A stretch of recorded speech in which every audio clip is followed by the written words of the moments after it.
Hello friend, good morning, good evening, good afternoon. હું છું doctor Nimesh Patel, SCWS school Deesa. મિત્રો, આપણે 11 સાયન્સનું કેમિસ્ટ્રીનું chapter number 8 some basic concept of chemistry નો અભ્યાસ કરી રહ્યા છીએ. મિત્રો, તમે દરરોજ સારું કામ કરતા રહો છો. ઘણા વિદ્યાર્થીઓના WhatsApp પર મેસેજ આવે છે, ઘણા વિદ્યાર્થીઓ YouTube પર પણ મેસેજ લખે છે. એટલે ઘણા વિદ્યાર્થીઓ સુપર કામ કરે છે, સાથે સાથે નોટબુક પણ બનાવતા જાય છે. મિત્રો, આપણી સ્કૂલમાંથી પ્રથમ ટેસ્ટ સરકારશ્રી તરફથી લેવાનો છે, તો એ ટેસ્ટની તૈયારી માટે લાગી જજો. એમાં 2 ચેપ્ટર, કેમિસ્ટ્રીનું પહેલું અને બીજું 2 ચેપ્ટર તમારી પરીક્ષામાં પૂછાશે. મિત્રો, આ એકમ કસોટી છે. આ કસોટીમાં તમારે માર્ક્સ આવવા જરૂરી છે, જે તમારા રિઝલ્ટમાં ગણાશે. એટલે તમે કમ્પ્લીટલી તૈયારી ચાલુ કરી દેજો. આપણે તમને ચેપ્ટર 1 લગભગ હવે પૂરું કરી રહ્યા છીએ. આજે ચેપ્ટર 1 માં બહુ બેસ્ટ ટોપિક ભણવાના છીએ, સીમિત પ્રક્રિયકનું. કાલે મિત્રો આપણે તત્વયોમિતિનો કોન્સેપ્ટ ભણ્યા, એના દાખલા પણ ગણ્યા હતા તમે. મિત્રો, આજે પણ તમારે આની PDF નથી આવવાની, એટલે તમારે સાથે સાથે આનું કામ કરવું પડશે. હા, તમને હું લખવાનો સમય આપીશ, અથવા તો તમને હું કઈ સ્ક્રીનશોટ લઈ લો તો સ્ક્રીનશોટ લઈ લેવાનો, પછી લખી દેવાનું. મિત્રો, આજે તમને સીમિત પ્રક્રિયક વિશે મારે થોડુંક કહેવું છે કે સીમિત પ્રક્રિયક શું છે. સિમ્પલ વસ્તુ તમને સમજાવું કે અર્જુન અને ભીમને બંનેને સરખા લાડવા ખાવા આપ્યા. ભીમને 10 લાડવા આપ્યા, અર્જુનને 10 લાડવા આપ્યા. તો બંનેમાંથી પહેલા કોણ પૂરા કરી લેશે? તો સ્વાભાવિક છે કે ભીમ પૂરા કરી દેશે, કારણ કે ભીમની ખાવાની ઝડપ વધારે છે. સેમ એવું જ છે કે કોઈ પ્રક્રિયામાં 2 પ્રક્રિયકોથી પ્રક્રિયા થતી હોય, બંનેનું પ્રમાણ તમને સરખું આપ્યું હોય, તો કોઈ એક પ્રક્રિયક વધારે વપરાઈ જાય અને કોઈ એક પ્રક્રિયક બાકી રહી જાય, તો જે પ્રક્રિયક વધારે વપરાઈ જાય એને સીમિત પ્રક્રિયક કહેવાય, અને જે બાકી રહે એ વધેલું પ્રક્રિયક કહેવાય. આ કોન્સેપ્ટ આપણા મગજમાં ઉતારવો છે. દાખલા તરીકે x + y પ્રક્રિયા થઈ નિપજ z બને છે.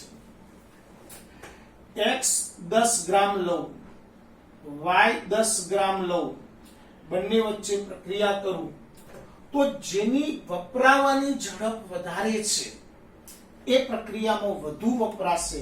માનો કે y વધારે વપરાઈ જાય છે, તો બંને સરખા લીધા હોય તો y વપરાઈ જાય, માટે y એ સીમિત પ્રક્રિયક છે.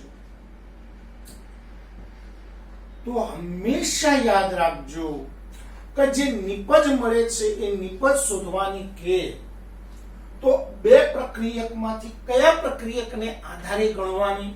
તો જે વપરાઈ જતો હોય એ પ્રક્રિયકને આધારે નિપજ ગણવી પડે. Therefore, limitation reactor, સીમિત પ્રક્રિયા. બહુ જોરદાર વાત છે મિત્રો. હવે આના દાખલા કેવી રીતે પૂછાય, કેવી રીતે ગણવાના? તો દરેક દાખલામાં તમારે પહેલા સીમિત પ્રક્રિયક નક્કી કરવો પડે. કાલે આપણે તત્વયોમિતિના દાખલા ગણ્યા, એમાં સીમિત પ્રક્રિયક નહોતો આપ્યો. કોઈ એક પ્રક્રિયક આપ્યો હોય, એના પરથી બાકીના પ્રક્રિયકનું વજન ને દળ ગણવાનું તો ગણી લીધું. પણ હવે બંને પ્રક્રિયકનું વજન આપ્યું હોય, દળ આપ્યું હોય, કદ આપ્યું હોય, અણુઓ આપ્યા હોય, તો એના આધારે પહેલા તમારે લિમિટેશન રિએક્ટર, સીમિત પ્રક્રિયક, લિમિટેડ રિએક્ટર તમારે શોધવો પડશે. અને હવે કેવી રીતે શોધવો, તો એના દાખલા આપણે ગણીશું, એટલે તમને ખૂબ મજા આવશે. પણ હા, તમારે કમ્પ્લીટ મારી સાથે સાથે કામ કરવાનું છે. આનું PDF નથી આવવાની, તમારે કમ્પ્લીટ બોર્ડ ઉપરથી જ લખી લેવાની છે, અથવા તો સ્ક્રીનશોટ લઈ લેવાનો છે. તો પહેલો જ એક દાખલો ગણીએ આપણે, બહુ મજા આવશે. થોડું ધ્યાન આપજો મિત્રો. 12 ગ્રામ મેગ્નેશિયમ અને 12 ગ્રામ O2 લઈ પ્રક્રિયા કરવામાં આવે આવે તો કેટલા ગ્રામ MgO બનશે? MgO બનશે અને કયો પ્રક્રિયક કેટલા ગ્રામ બાકી રહેશે? ચલો આવો દાખલો તમને પૂછું. 12 ગ્રામ મેગ્નેશિયમ 12 ગ્રામ ઓક્સિજન લઈને પ્રક્રિયા કરવામાં આવે તો કેટલા ગ્રામ MgO બને અને કયો પ્રક્રિયક કેટલા ગ્રામ બાકી રહેશે? આવો પ્રશ્ન તમને પૂછ્યો છે. ચલો તો 12 ગ્રામ મેગ્નેશિયમ અને 12 ગ્રામ ઓક્સિજન લઈને પ્રક્રિયા કરવામાં આવે તો કેટલા ગ્રામ MgO બને અને કયો પ્રક્રિયક કેટલા ગ્રામ બાકી રહેશે? હવે આ દાખલો આપણે ગણવો છે તો પહેલું કામ આપણે એની પ્રક્રિયા લખવી પડે કે Mg વત્તા O2 gives MgO. સંતુલન કરીએ, અહીંયા O 2 है तो 2 વડે ગુણવા પડે, Mg 2 વડે ગુણવા પડે. આ સંતુલિત સમીકરણ લખવું પડે તમારે જાતે. સમીકરણ લખ્યા પછી આપણી પાસે મેગ્નેશિયમ કેટલા ગ્રામ હતો કે 12 ગ્રામ, ઓક્સિજન કેટલા ગ્રામ હતો કે 12 ગ્રામ. હવે આ બંનેમાંથી સીમિત પ્રક્રિયક કયો એ તમારે ગણવો છે. તો કોન્સેપ્ટ બરાબર સમજી લેજો છોકરો, જોરદાર વાર્તા છે. અરે કે મેગ્નેશિયમ ઉપરથી પહેલા ઓક્સિજન જોઈ લો કેટલો જ વપરાય અને ઓક્સિજન ઉપરથી મેગ્નેશિયમ જોઈ લો કેટલો વપરાય. ચલો મેગ્નેશિયમ ઉપરથી ઓક્સિજન જોઈએ આપણે કેટલો વપરાય. તો પહેલા મેગ્નેશિયમ નું દળ ગણો. મેગ્નેશિયમ નું દળ 12 પરમાણુ 12 અને 2 ગુણ્યા 12 દુ 24, ઓક્સિજન નું 16 દુ 32. તો મેગ્નેશિયમ ઉપરથી ઓક્સિજન ગણવો હોય તો લખવું પડે 12 ગ્રામ 24 ગ્રામ મેગ્નેશિયમે 32 ગ્રામ O2 મળે. તો 12 ગ્રામ મેગ્નેશિયમે કેટલા ગ્રામ O2 મળે? 12 ગુણ્યા 32 ભાગ્યા 24, 12 દુ 24, 16 દુ 32, 16 ગ્રામ O2 મળે. ચલો હવે એવો ને એવો બીજો મુદ્દો બનાવીએ. ફરીથી એકવાર ધ્યાન આપજો. 24 ગ્રામ મેગ્નેશિયમે 32 ગ્રામ O2 મળે તો 12 ગ્રામ મેગ્નેશિયમે કેટલા ગ્રામ O2 મળે કે 16 ગ્રામ.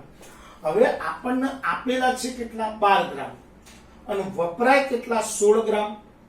એનો મતલબ એ કે આપેલા કરતો વપરાતા વધારે છે, એનો મતલબ O2 વપરાઈ જશે. O2 વપરાઈ જાય એટલે O2 સીમિત પ્રક્રિયક થયો. O2 સીમિત પ્રક્રિયક થયો. તો હવે મેગ્નેશિયમ ગણીએ તો મેગ્નેશિયમ કેટલો બાકી રહે એ ગણીએ. તો જો O2 ઉપરથી મેગ્નેશિયમ ગણવાનું. ચલો O2 નું દળ કેટલું? 32 ગ્રામ. 32 ગ્રામ O2 એ 24 ગ્રામ મેગ્નેશિયમ તો 12 ગ્રામ O2 એ કેટલા ગ્રામ મેગ્નેશિયમ? 12 ગુણ્યા 24 ભાગ્યા 32. ચલો 8 4 તરી 12, 4 અઠ્ઠા 32, 4 તરી 12, 4 અઠ્ઠા 32, 8 તરી 24, 3 તરી 9 ગ્રામ મેગ્નેશિયમ વપરાય.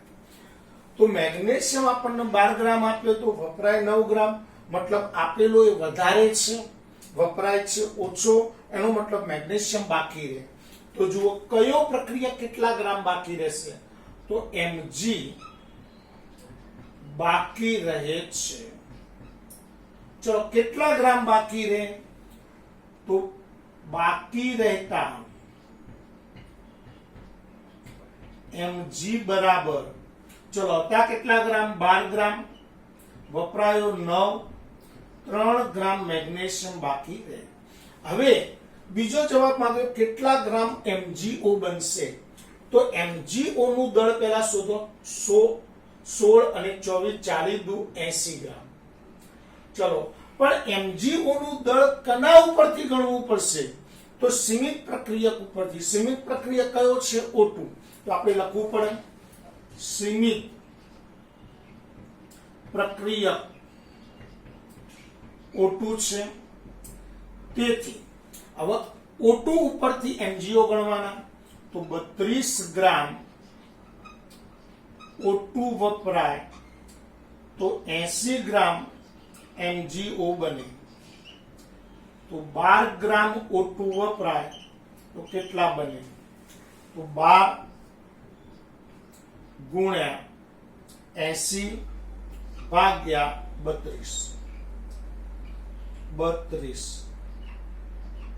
ચલો, 8 દાન 80, 8 ચોક 32, 4 તરી 12, 10 તરી 30 ગ્રામ MgO બને. તો જુઓ, આખા દાખલામાં ફરીથી એકવાર પહેલા Mg ઉપરથી O2 નું દળ, O2 ઉપરથી Mg નું દળ, બંને દળ ગણી નાખ્યા. હવે આ દળ જો આપેલા દળ કરતો વધારે હોય, આ દળ આપેલા દળ કરતો વધારે હોય તો એ વપરાઈ જાય, અને ઓછું હોય તો બાકી રહે. તો અહીંયા વધારે હતું મતલબ O2 વપરાઈ જાય, એટલે O2 સીમિત પ્રક્રિયક બન્યો. વધેલો પ્રક્રિયક કયો બન્યો? Mg, કારણ કે Mg નું દળ ઓછું છે. તો હવે બાકી રહે તો Mg ગણવું હોય તો 12 ગ્રામ, વપરાય 9 તો બાકી કેટલો રહે? 3 ગ્રામ. હવે નવી પ્રોડક્ટ જે બની એ MgO બની. MgO કેટલા ગ્રામ બની એ કના પરથી ગણાય? તો જે લિમિટ પ્રક્રિયક હતો એ. તો સીમિત પ્રક્રિયક કયો હતો? O2. તો 32 ગ્રામ O2 વપરાય તો 80 ગ્રામ MgO બને. તો 12 ગ્રામે કેટલા? હે, મજા આવી જાય. ચલો, આ દાખલો સ્ક્રીનશોટ જરા લઈ લો, બધા સ્ક્રીનશોટ લઈ લો.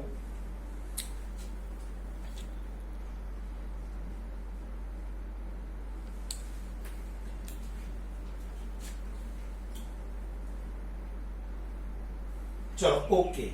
હવે આવો ને આવો એક બીજો દાખલો ગણીએ, જરા ધ્યાન આપજો બધા મિત્રો.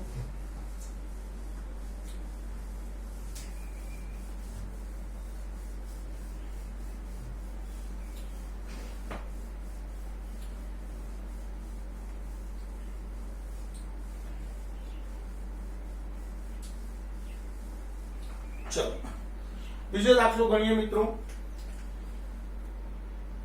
N2 આવી રકમ બનાવીએ. 7 ગ્રામ N2 અને 7 ગ્રામ H2 લઈને પ્રક્રિયા કરવામાં આવે તો કેટલા ગ્રામ એમોનિયા બને, અને કયો પ્રક્રિયક કેટલા ગ્રામ બાકી રહે? ચલો, પહેલા તો N2 ને H2 ની પ્રક્રિયા લઈને એમોનિયા લખીએ. તો N2 વત્તા H2 ગેજ NH3. અહીંયા N 2 હતા, 2 વડે ગુણો, 3 દુ 6 થયા, અહીંયા 3 કરી દો. ચલો, N2 કેટલા ગ્રામ આપ્યો છે? 7 ગ્રામ. H2 કેટલા ગ્રામ આપ્યો છે? 7 ગ્રામ. ચલો, હવે N2 ઉપરથી H2 ગણીએ અને H2 ઉપરથી N2. ચલો, N2 ઉપરથી H2 ગણવા હોય તો N2 નું દળ કેટલું થાય? તો કે 14 દુ 28. H2 કેટલા? 3 દુ 6. તો જુઓ, 28 ગ્રામ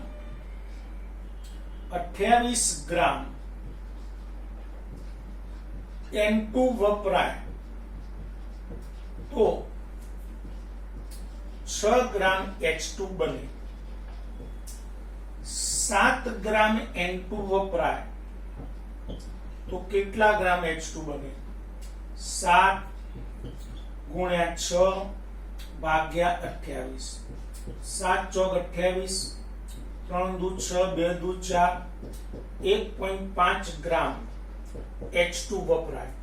સોરી, બને નહીં, 28 ગ્રામ N2 વપરાય તો 6 ગ્રામ H2 વપરાય, તો 7 ગ્રામે કેટલા વપરાય? તો H2 કેટલા વપરાય? 1.5. આપણને આપેલા હતા 7, વપરાય છે 1.5. એનો મતલબ આપેલા કરતા વપરાતા ઓછા છે, એટલે H2 બાકી રહે છે, વધેલો પ્રક્રિયક છે. તો સીમિત કયો છે એ ગણવું હોય તો હવે H2 પરથી N2 ગણીએ. ચલો H2 પરથી N2 ગણવા હોય શું પદ મૂકીશું? તો H2 નું દર 6 ગ્રામ H2 એ 28 ગ્રામ N2, તો 7 ગ્રામ H2 એ કેટલા? 7 ગુણ્યા 28 ભાગ્યા 6. 14 દુ 28, 3 દુ 6, 14 સિક્કા 98 ભાગ્યા 3, 3 તરી 9, 3 દુ 6, 2 વધ્યા, 3 6 18, 3 6 18 ગ્રામ. તો 32.67 ગ્રામ N2 વપરાય.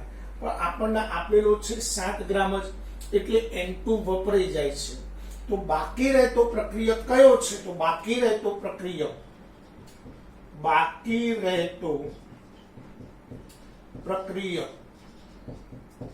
H2 છે. બાકી રહેતા H2 કેટલા? તો બાકી રહેતા H2 બરાબર, ચલો કેટલા H2 આપેલા હે ભાઈ? 7 ગ્રામ, અને વપરાય કેટલા? 1.5. 7 માંથી 1 જાય તો 6, 6 માંથી 0.5 જાય તો 5.5 ગ્રામ. બીજો મુદ્દો આવ્યો કોન્સેપ્ટોલ, જરા ધ્યાન આપજો બધા મિત્રો. બીજો પોઈન્ટ શું છે? તો હવે NH3 કેટલા ગ્રામ બનશે? તો એ શેના ઉપરથી ગણવું પડશે? તો જે વપરાઈ જાય એના ઉપરથી. કના પરથી ગણશો? N2 ઉપરથી. અહીંયા આણવીય દર કેટલું થાય? 17 દુ 34, તો પદ મૂકીશું 28 ગ્રામ N2 એ 34 ગ્રામ NH3 બને.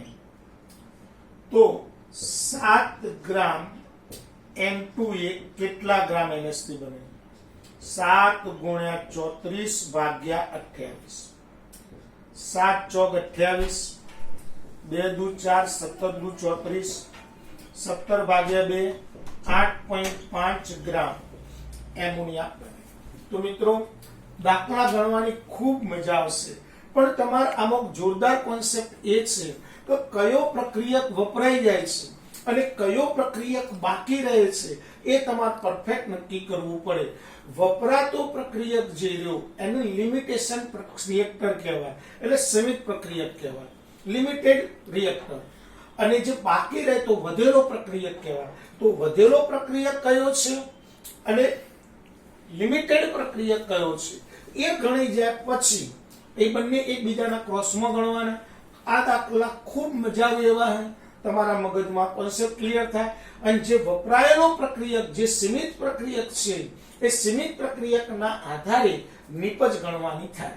તો આ દાખલો પણ તમને આવડી જાય. આનો સ્ક્રીનશોટ લઈ લો એકવાર.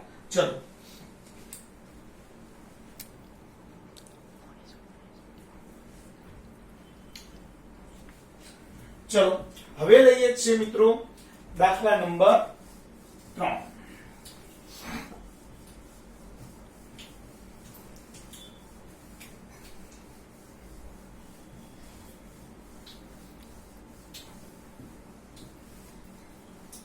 જો મિત્રો દાખલા નંબર 3 પણ બેસ્ટ દાખલો છે, ધ્યાન આપજો જરા. H2 2.24 લીટર H2, રકમ જરા ફરીથી લખી લેજો જરા. 2.24 લીટર H2 અને 12 ગ્રામ O2 લઈને પ્રક્રિયા કરવામાં આવે તો કેટલા ગ્રામ પાણી બનશે અને કયો પ્રક્રિયક કેટલો બાકી રહેશે? ચલો બધા મિત્રો, 2.24 લીટર H2 12 ગ્રામ O2 વચ્ચે લઈને પ્રક્રિયા કરવામાં આવે તો કેટલા ગ્રામ પાણી બનશે અને કયો પ્રક્રિયક બાકી રહેશે? પહેલા પ્રક્રિયા કરીએ. H2 વત્તા 1/2 O2 ગેજ H2O. ચલો, H2 આપણને કેટલો આપ્યો હતો કે 2.24 લીટર. O2 કેટલો આપ્યો હતો કે 12 ગ્રામ. હવે પાણી કેટલું બને?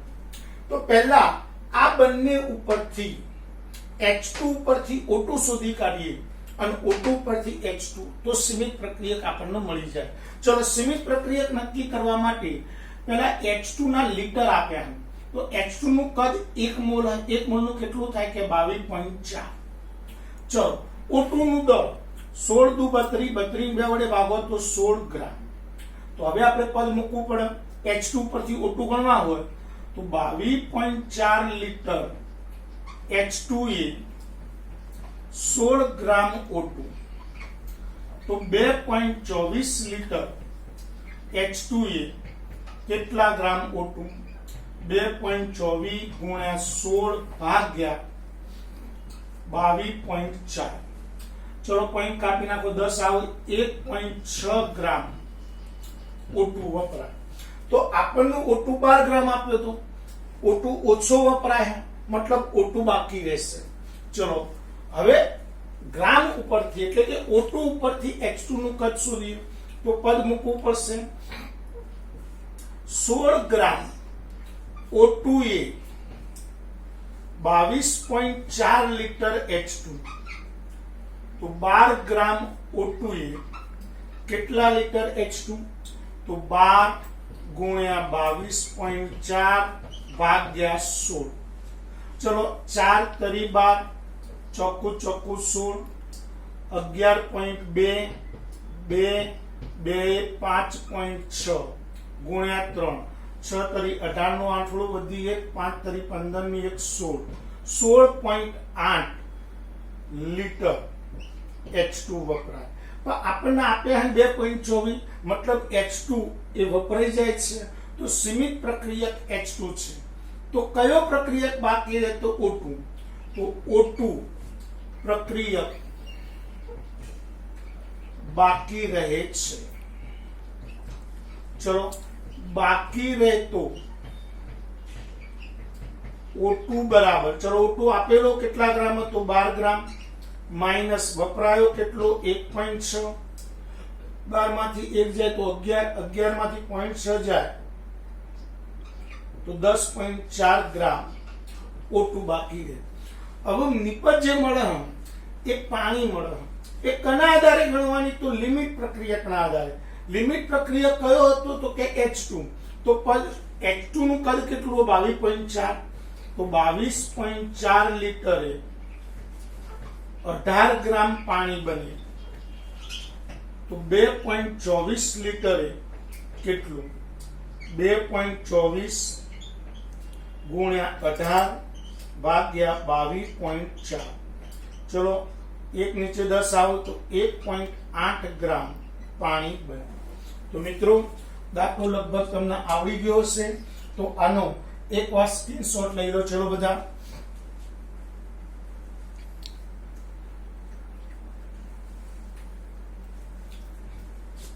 ચલો લઈ લીધો બે બધાએ? ઓકે.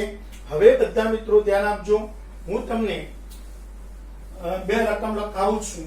બંને દાખલા તમારે આવા ઘરેથી ગણી લાવવાના છે. તો લખો રકમ નંબર 1.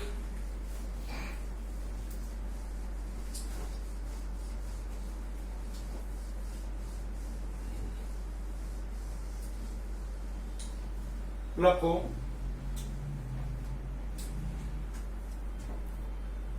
6 ગ્રામ કાર્બન અને 6 ગ્રામ O2 લઈને પ્રક્રિયા કરવામાં આવે STPA CO2 બનશે અને કયો પ્રક્રિયક બાકી રહેશે?